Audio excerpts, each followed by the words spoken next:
Beyond the Mic with Sean Dillon. We're joined on the star line by an LA-based singer-songwriter, acclaimed vocalist, bassist, actress, and publicist.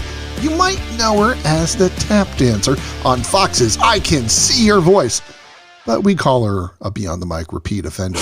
She's our friend, Heather Youmans. Thank you so much, Sean. Thanks for having me here again. Heather, let's go Beyond the Mic. Your latest project is a commentary on happiness. Who inspired you to create this?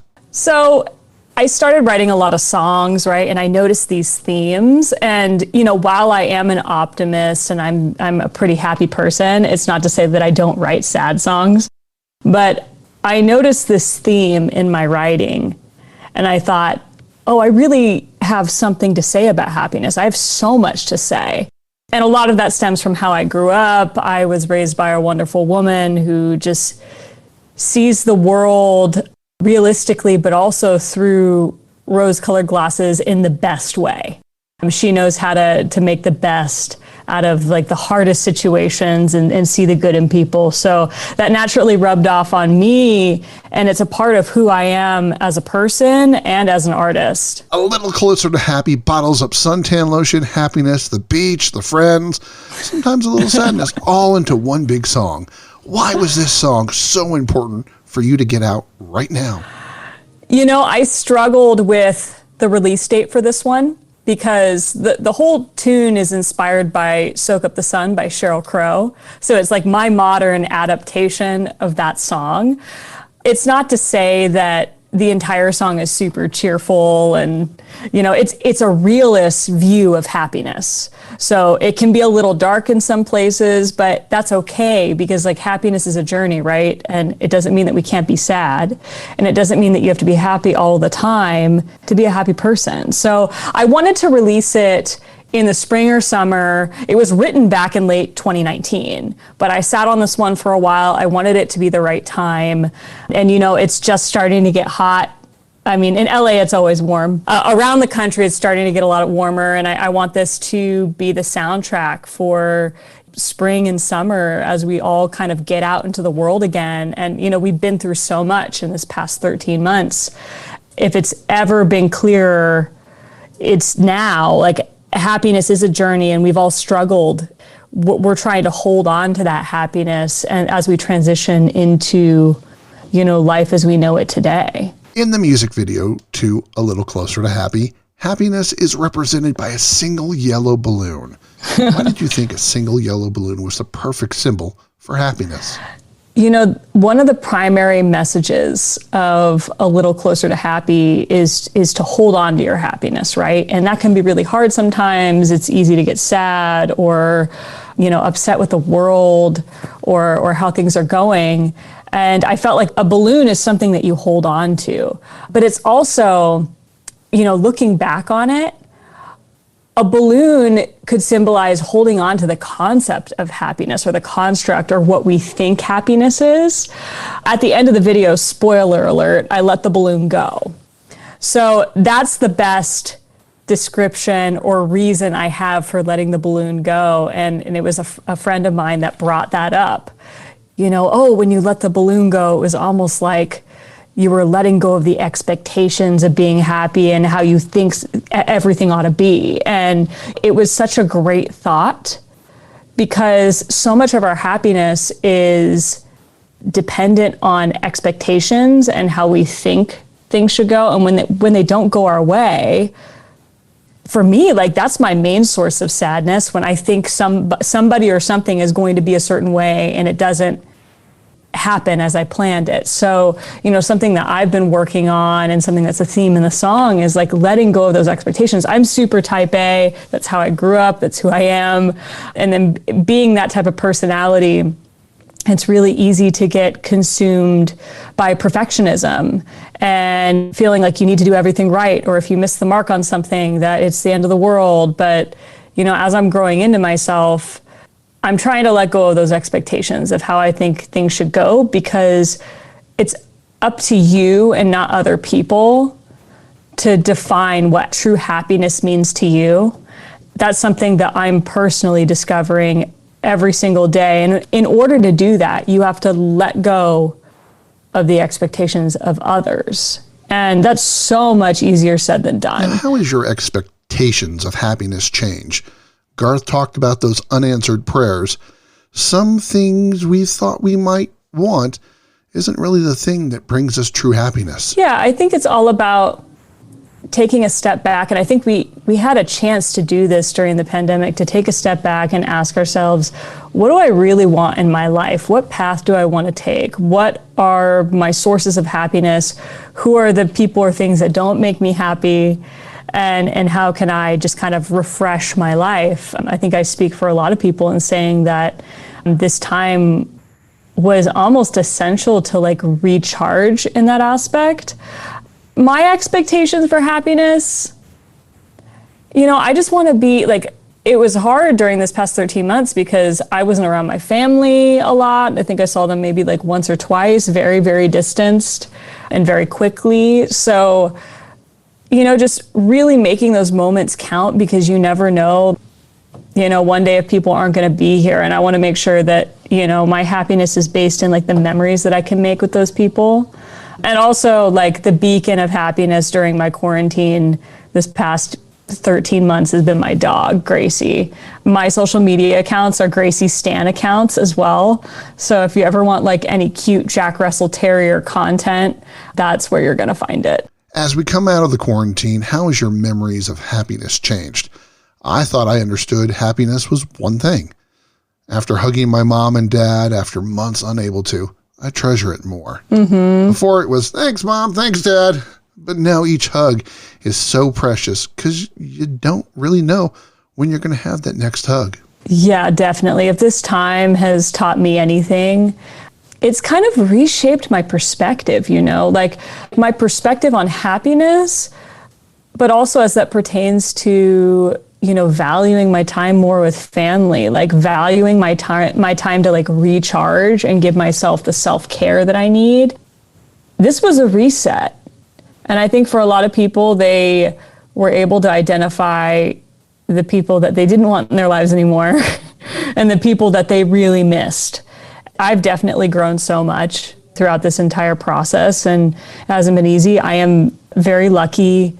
I have friends that were not so lucky, that struggled with coronavirus and that struggled with everything that the quarantine brought on. And I'm just so thankful. And I have a very supportive husband who's been there for me the entire time. We've been there for each other. This was a big wake-up call in my life, to be honest. Like, I had to think, what do I really want? And what is my purpose in this world? My purpose is to make other people happy. And I do that like so many different ways. And that's how, I was writing these songs and I was kind of sitting with my own thoughts these past 13 months. And that's where I landed. And that's why my artist project is a commentary on happiness. I have so much to say. We all chase things in life. We all chase the concept of having more people see our work. We want more people to enjoy the things we find important. How do you feel you've achieved so far in your chase? It's an endless pursuit, let me tell you. As an artist, if we're talking about happiness and being an artist or being a creative or somebody who just like makes something or entertains. As an artist on Instagram, she has shared so many talented people with us. Yeah. How do you feel you are right now? One step forward, two steps back, maybe you haven't even started your chase. I honestly feel like I haven't even started, and I've been in this business as a performer since I was 10. Doing this professionally, I'll give away my age. That was 18 years ago. So it's been a wild ride, like, let me tell you that. I am, as an artist, I'm never satisfied. That's like crazy to say, but I don't think it's like never, but I always see the room for improvement, or how I could do something better, or how I can communicate something better, or write something better. For me, as when I originally wrote A Little Closer to Happy, this was like pre-pandemic, a lot of the verses were kind of grounded in me just wanting something more. Like, I know, like, I can see the destination in the distance, but, as an artist, it can get discouraging because you have like days where you're like up, you're on top of the world, and then days when you're like really down on yourself. But what I've found is even through that, it's important to have a community of people around you who see your light and support you. But it's also important to know that it's baby steps. Like, it's a journey. Like, happiness is a journey, and like success is a journey as well. So as an artist, I'm never satisfied. I feel like there's always something more to do. That's why I feel like I haven't even started yet. And I say that because for the longest time, and it comes in like ups and downs, I felt like I was putting up obstacles. I was building walls like mentally for myself of what I thought I could accomplish or what I was worthy of accomplishing. And the day that I took a step back and I realized that, and I had a check-in with myself, it was a game changer. And I speak a lot to people in the industry about putting yourself out there because I am a publicist for Fender as well. And the first step to putting yourself out there so that you can show the world your art and you can achieve your goals and realize your potential, it all starts with the mental aspect of like success is mental, right? You have to tear down those obstacles and open yourself up to all the goodness and the big possibilities and tell yourself that you're putting in the work and you belong in that room and you're worthy. And if you haven't put in the work to be in that room and you think that you can't be, put in more work. That's the best way that I can describe it. I'm never satisfied with what I'm doing. There's always something that I can do better, and I'll be the first person to say that I'm 100% not perfect. Speaking of walls, we're all not perfect. We both admit it. You learned the tap dance as a way of handling a health concern. Mm-hmm. Have you ever thought, Heather, if you were to have a child, you would pass on an issue to him or her?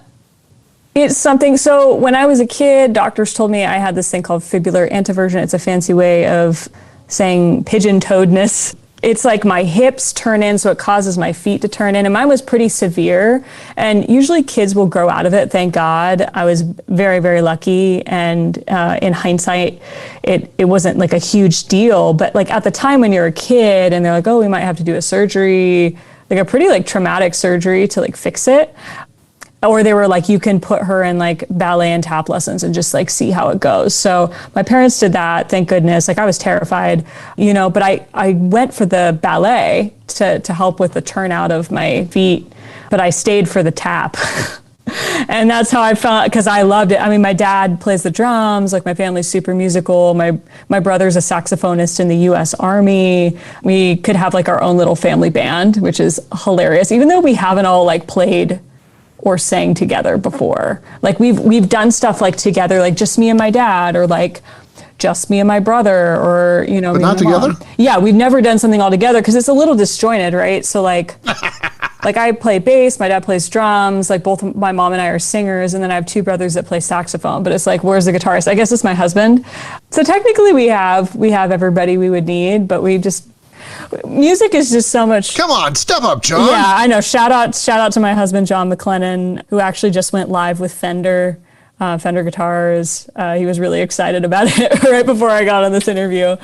But, we're super musical, and I think that's why I really took to tap, because tap dancers are musicians. Like tap dancers are athletes, and it's honestly one of the most fulfilling things that I do. Whenever I need to clear my head, I just, Instagram and TikTok are incredible, especially during the pandemic. I was able to like follow all these different tap dancers that would teach choreography online. And that's something that I did. And when I went on I Can See Your Voice, I ended up doing tutorials on YouTube of the tap dances that I did on the show. And shout out to Dominique Kelly, who is one of the main choreographers that I worked with on the show. He's one of the best tap dancers in the whole world. He's incredible. He's been a pro since he was like a little child. And I just learned so much from him, and he worked with me on all the choreography, and I was excited to put that out into the world so that people could go learn it. And some people have commented and they've said, I'm gonna go learn this. I learned this. This is awesome. So the fact that I'm able to share what I love and it makes other people happy is the coolest thing in the world. You're the queen of Spotify and Instagram. Do you feel these platforms have reached their pinnacle or still in their infancy? And is there a platform that will surpass their popularity? I mean, I think Instagram could be on its way out, to be honest. I think people have been saying that for a bit now. It's interesting to see how Instagram adapts, especially with like TikTok out in the world, because TikTok is, I mean, while it's not as mainstream across all the different like generations, it's huge. It's a huge deal. I'm on TikTok as well. But yeah, I think we're going to have to figure out a better solution for the streaming platforms, because right now artists are not really getting paid that much. Songwriters are not getting paid that much. And we really need to find a solution that benefits all the parties, because one of the biggest struggles being an artist, whether you're on a label or you're independent, is finding those revenue streams. And with touring having dried up the past 13 months, you know, it's been a struggle for a lot of musicians to figure out how they're going to make money. They've been, you know, selling more merch, but I think the industry really needs to come together to find a solution where artists can just make a little bit more money putting out music, because, you know, speaking for all the independent artists out there that don't really have much backing and that are, you know, paying for everything themselves, like it's expensive to make great music. I mean, you can post a video from your living room, you know, playing an original song, which is great. I definitely commend that. But actually producing it out, you know, hiring the session musicians and, you know, having a certain level of quality in everything you do, it's expensive because you want to pay people like the rate that they deserve. I'm really big on that, because in the music industry, I think something that has been a struggle, at least in LA, is like, 20 years ago, a gig paid $100, and now gigs don't pay that much more than that. So I think as an industry, we just need to band together and get paid what we really deserve for the music and for the work, if we're going to have any longevity in this game. But I'm all for streaming as a discovery platform. I think it's great for artists, a place where they can get discovered by new fans, where they can catalog their music and it's easy to find. I am a Spotify user. And, you know, it'll be interesting to see where the industry goes. I'm very curious. I mean, even looking back to, you know, earlier in my journey within the music industry, somebody told me, I think it was back in like 2006, in 5 years, CDs will be gone. And I was like 13 or 14 at the time. And I was like, are you kidding me? That's insane. Like, I thought it was the craziest thing ever, but there you go. Eventually, I wonder if music videos are going to be like holographic or like 3D. I don't know. It's going to be amazing to see how technology continues to connect fans and artists together through digital platforms. And the pandemic has changed the game as far as like digital consumption and digital media. I'm very eagerly awaiting to see how the entire industry continues to adapt. For me, I always will collect vinyl. Mm-hmm. I love when people release vinyl out, because I never know when it's gone. My first music was vinyl, and I love it so much. There's something really special about vinyl. I think it's just the raw quality of just like putting on a record, and you hear like a little bit of that like hissing sound a little bit, and it's very, very cool. Like it's a vibe. I have a record player at home, and early in the pandemic, I just would put on records and listen to them all day, and it was such a, how would I say it? A meditative process. It was a religious experience. Listening to vinyl is a religious experience for sure.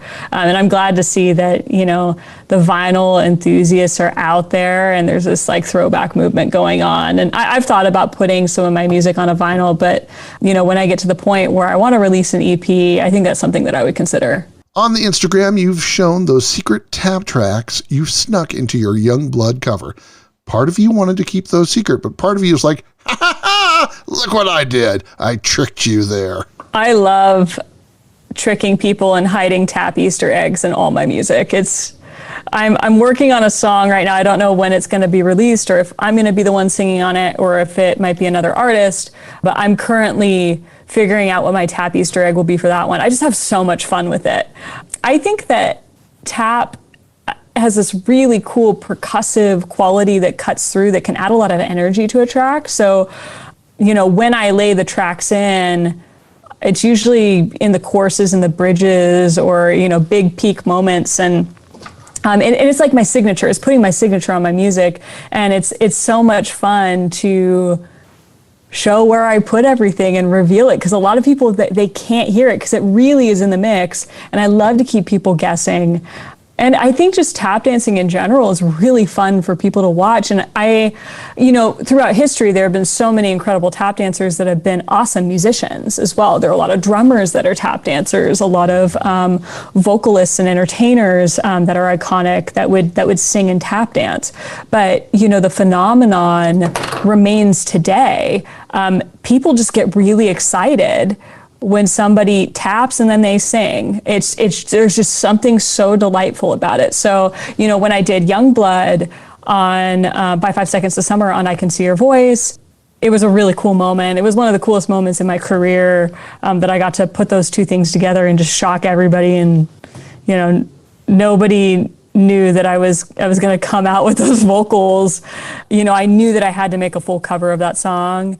And there were parts of Youngblood that I choreographed prior to the TV show, like when I was in rehearsals, that within the cut of the music that I was given didn't fit, or I couldn't tap it and sing at the same time under that level of pressure. It's a lot of stamina. So I was like, perfect. I'm like, I love these parts so much that I was able to just put them in the full version and then surprise everybody. And I think it's a wild experience, but it's like uniquely me, even though so many performers in history have married tap dancing with some other musical talent or vocals. There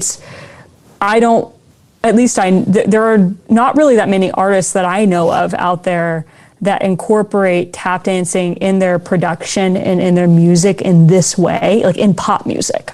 Halfway home, which means it's time for the Rocky Oh, Nate. here we go. I am so excited for this. 8 random questions. Answer with the first thing that comes to your mind. Okay. There is no pressure. Favorite White Claw flavor? Raspberry. What attracted you to your husband, John, and where did you go on your first date? Our first date was on Carlsbad State Beach in San Diego, California. We went to Starbucks first because he loves coffee. And what attracted me to John? John was my guitar player. I knew him for many years, and when we were teenagers. And he's got a great smile. He's a super happy guy. And I love that he plays guitar. Like, we can make music together. Have you ever gone to a psychic? No, I haven't, but I want to. Really? I really, really want to go to a psychic because, I don't know, just for fun. Favorite perfume? Oh my goodness. There's I don't think they even sell it anymore. It's coconut mango from Bath and Body Works. It smells like being on the beach. If there was a movie that solved all your problems, what movie would that be? That's so hard. The Pursuit of Happiness, starring Will Smith. What was the first concert you ever saw? Whew. This is really hard. I want to say, saw. Like, the first concert I ever went to, like a proper concert, was my own, which is wild. I was 13. And then I think maybe like Hillary Duff or something, or maybe like, it depends on how many people we're talking. Sting, maybe? Favorite festival you've ever gone to but not performed at? Oh, that's so hard. I really don't go to a lot of festivals. I really haven't, but I would go to the Hollywood Bowl season. I'm a big Hollywood Bowl fan. And then also I would go see all the concerts at the Orange County Fair in Southern California. So I guess that counts as a festival. What's the most complicated thing about your life? Having an identity crisis because I love to do so many things. I don't have enough time. Heather Youmans joins us beyond the mic, and here is her new single, A Little Closer to Happy.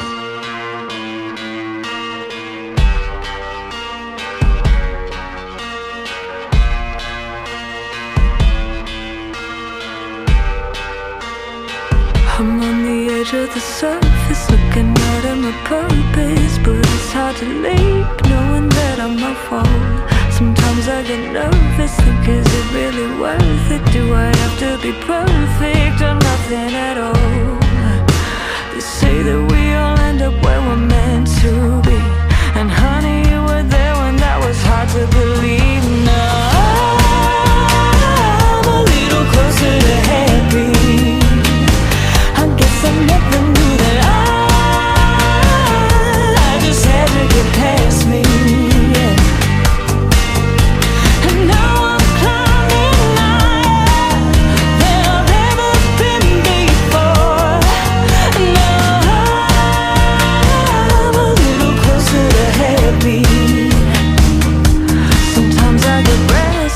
don't know where I'm headed. With all logic suspended, I'll self-destruct, lose it all. And when I feel useless, remind me why I do this. No choice but to push through it and stand 10 feet tall. They say that we all end up where we're meant to be. And honey, you were there when that was hard to believe. Now I'm a little closer to happy. I guess I never knew that I just had to get past me, yeah. And now I'm climbing higher than I've ever been before. Now I'm a little closer to happy. Oh, they can't take it. No, they can't take it away. Break it. No one can break it. Oh, not gonna fake it. I won't live my life afraid. Whoa, no, they can't take it. No, they can't take it from me. Break it. You never break me. I'm awakened. And I'm making for a change. Making for a change. No, I'm a little closer to happy. Happy. I'm a little closer to happy.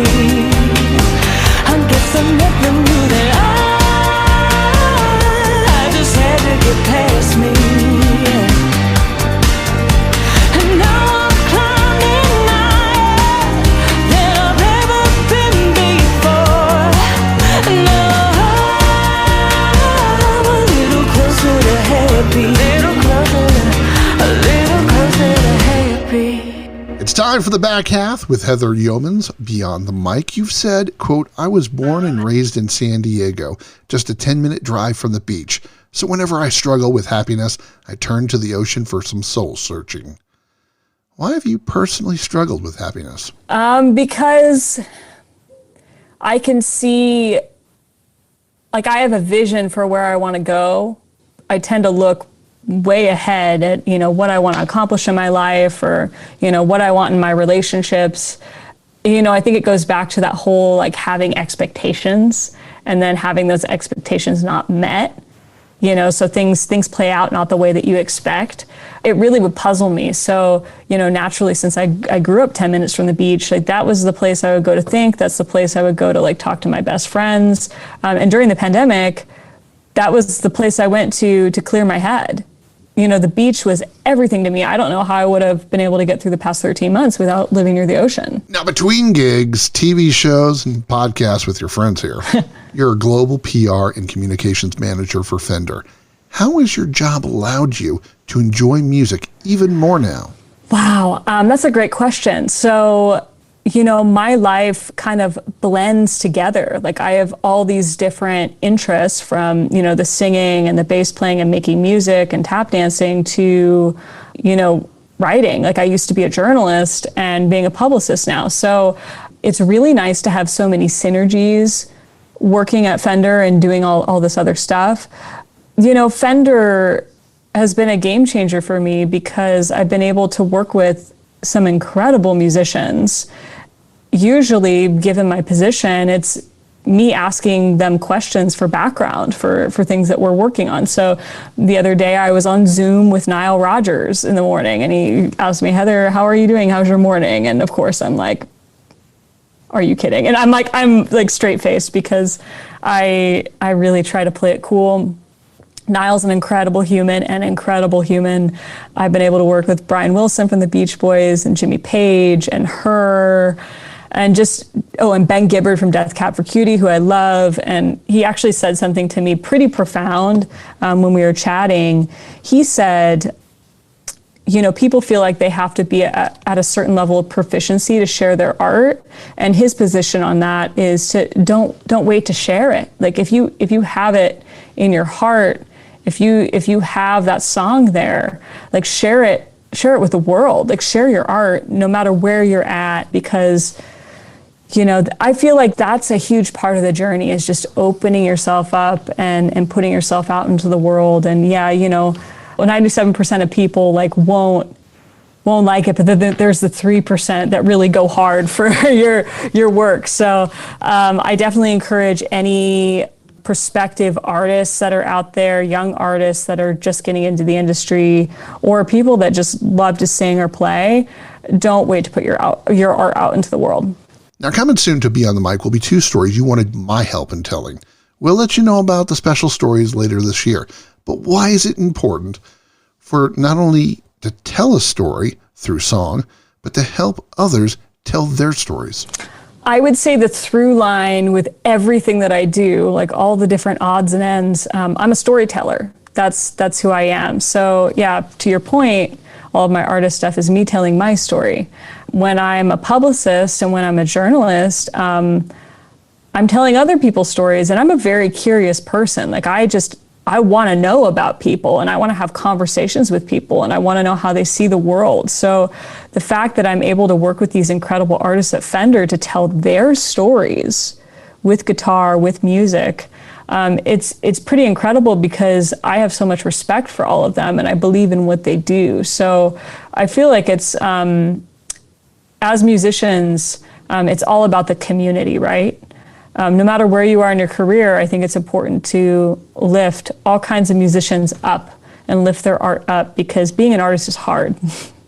And if you're put in a position to help tell the stories of a very diverse set of artists, it's an incredible opportunity. I continue to be so curious and the biggest cheerleader for everybody that I work with. Do you believe that you have the responsibility to help the next woman in music? I mean, there's been a glass ceiling in music. Do you want to be the inspiration for the next star in Delmar TV who wants to be? I just want to be just like Heather. Oh, 100%. So I see that in everything I do. So at Fender, part of me telling other people's stories, I think it's so important for people to see themselves in that artist on stage, or that artist in an article or in a commercial, because, the face of guitar is more diverse than ever before. And it always has been diverse, but a lot of those stories haven't been told, whether it's in regard to women in music or, Black musicians. And at Fender, I'm so happy that I have the opportunity to tell those diverse stories. It's very, very important to me, because I feel like if I'm going to be a vehicle for change for the people that I love and that I care about in this world, that's how I'm going to do it. And I want some little girl who's sitting out there, who's, watching music on a live stream or watching, listening to music on Instagram. I want her to know that she can do this. She can 100% do this, and it's possible. And, I take for granted, it's hard being a woman in music, but I can't even imagine how hard it is to be a woman of color in music. Like, it's so hard. Think about somebody who's a woman of color in music who wants to be a country singer, but, they grow up not seeing a lot of people that look like them in that space. It's crazy to think about that. And I was so privileged to see other women that look like me doing that. So, now that I'm in this position at Fender to tell diverse stories and to tell all those stories and to inspire kids everywhere from all different backgrounds, it is such a privilege to me. And, through my music, occasionally I'll be on a gig, or somebody will reach out to me on Instagram, and they're like younger, and they'll like draw me a photo or send me a message and say how much I inspire them. And, that's something I'm so proud of, and it like melts my heart, because there were people in my life that really inspired me and helped me visualize success. So it's in everything I do. I want to help the community. I'm all about community in everything that I do, because that's why I make music.